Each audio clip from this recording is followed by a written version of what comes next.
Assalamualaikum warahmatullahi wabarakatuh. Perkenalkan, nama saya Andela Puspitasari dari Universitas Muhammad Gelangsi. Di sini saya akan mempresentasikan pembuatan virus dan menjalankannya. Virus yang saya buat adalah Keylogger. Keylogger adalah jenis perangkat lunak atau software atau perangkat keras hardware yang dirancang untuk mencetak setiap ketukan tombol atau keystroke yang dimaksudkan pengguna menggunakan keyboard.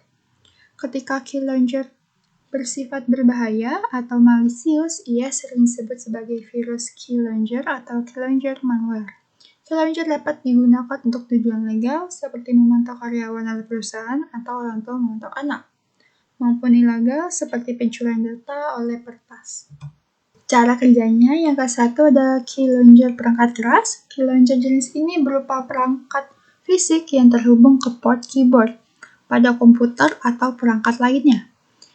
Perangkat ini mencatat dan menyimpan data yang diketik oleh pengguna. Yang kedua ada Keylogger perangkat lunak. Keylogger jenis ini berupa perangkat lunak yang diinstal pada sistem target.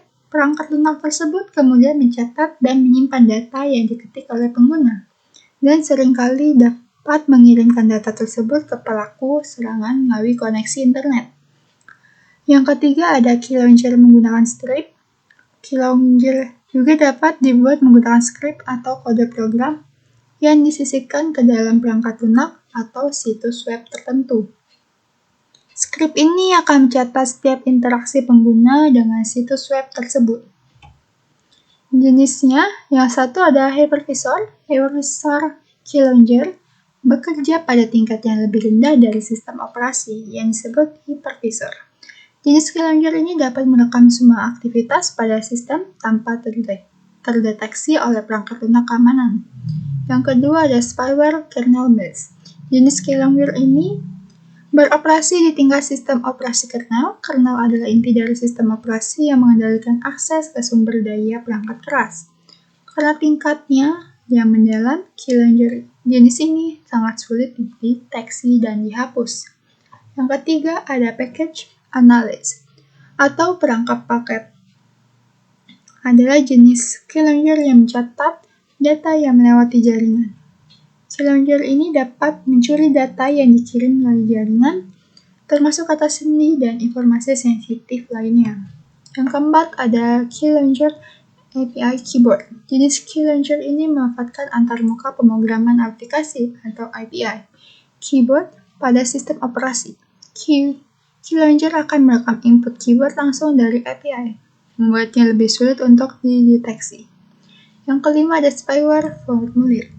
Keylogger ini secara khusus mencatat data yang dimasukkan pengguna ke dalam formulir web. Mereka dapat mencuri informasi pribadi seperti nama, alamat, dan informasi kartu kredit saat pengguna mengisi formulir di situs web terinfeksi. Cara kerjanya yang pertama ada email phishing, yang kedua ada software bajakan, yang ketiga ada exploit kerentanan, yang keempat ada drive by downloads, yang kelima ada USB atau perangkat eksternal. Tanda-tanda komputer terinfeksi yang pertama ada performa lambat, yang kedua ada file mencurigakan, yang ketiga ada koneksi internet tidak wajar, yang keempat ada keyboard bermasalah. Cara mencegahnya, satu, gunakan antivirus atau anti-spyware. Kedua, hindari menggunakan. Cara mencegahnya, satu, menggunakan antivirus atau anti-spyware. Kedua, hindari mengunduh software ilegal. Yang ketiga, aktifkan firewall dan pembaruan OS terbaru. Yang keempat, gunakan virtual keyboard untuk input sensitif. Yang kelima, ada waspada terhadap phishing dan alamat email mencurigakan.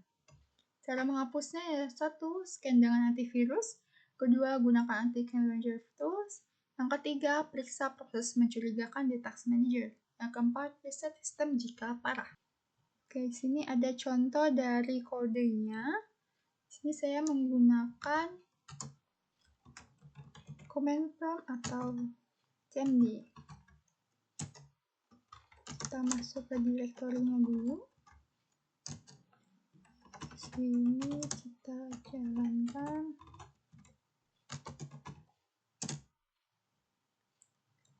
Oke.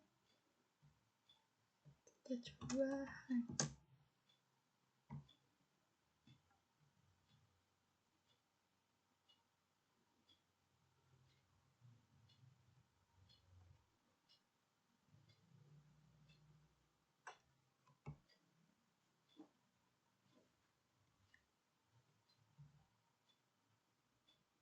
Oke, ini adalah outputnya. Outputnya akan tersimpan di keylog.txt.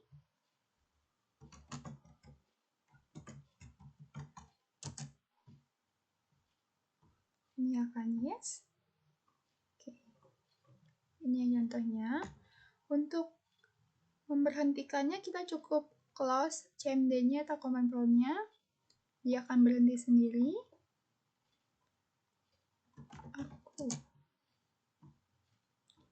Dan ini sudah berhenti ya.